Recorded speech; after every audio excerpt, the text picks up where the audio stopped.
J'ai des interrogations sur les campus connectés.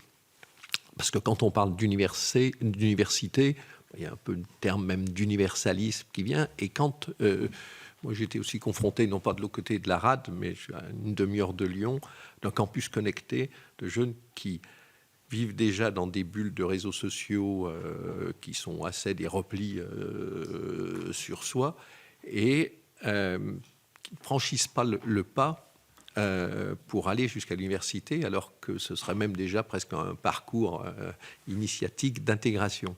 Et est-ce que ça vient du fait que l'université n'a pas les moyens ou ne sait pas accueillir et bien intégrer justement ces enfants? Si c'est un manque de moyens, les moyens qu'on dépense dans les campus connectés sont assez considérables.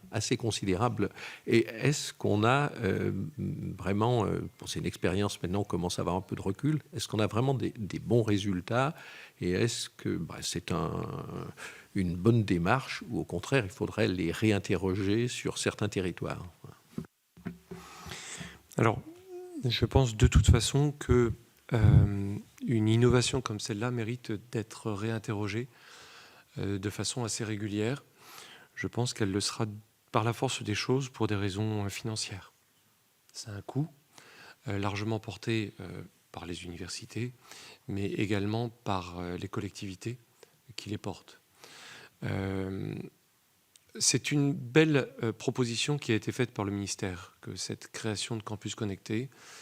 Et pour en porter 3, en accompagner 3, les 3 très différents, et avoir refusé d'en accompagner d'autres, chacun répond à un besoin spécifique. Et il convient de réévaluer la réussite du campus connecté à travers ses résultats. Je vais donner 2 exemples si vous me permettez. Je vais donner l'exemple d'une commune de la métropole qui a ce campus connecté. Il est évident que ce campus connecté accompagne les jeunes sur la première année après le bac. Ce campus connecté n'a surtout pas vocation à accompagner des jeunes au-delà. C'est les aider, parce qu'il y a une population spécifique, les aider à faire le pas. Et dans certains cas, ce pas est difficile à réaliser. En revanche, un autre campus est développé à Draguignan, qui est par ailleurs le lieu où nous développons un pôle enseignement supérieur en bonne intelligence avec la communauté d'agglo.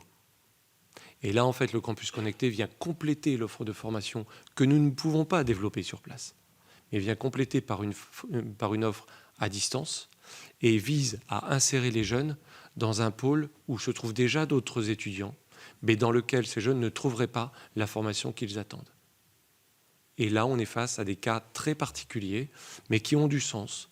Et la réussite se mesure à ce moment-là à la situation en fait vraiment propre à chaque collectivité. Lorsque vous avez un degré d'entrée dans l'enseignement supérieur, comme dans le Haut-Var, qui est trop bas, avec des conséquences importantes par rapport à l'emploi, par rapport à la vie de la société, à ce moment-là, c'est la responsabilité de la collectivité de dire que l'engagement financier mérite d'être réalisé.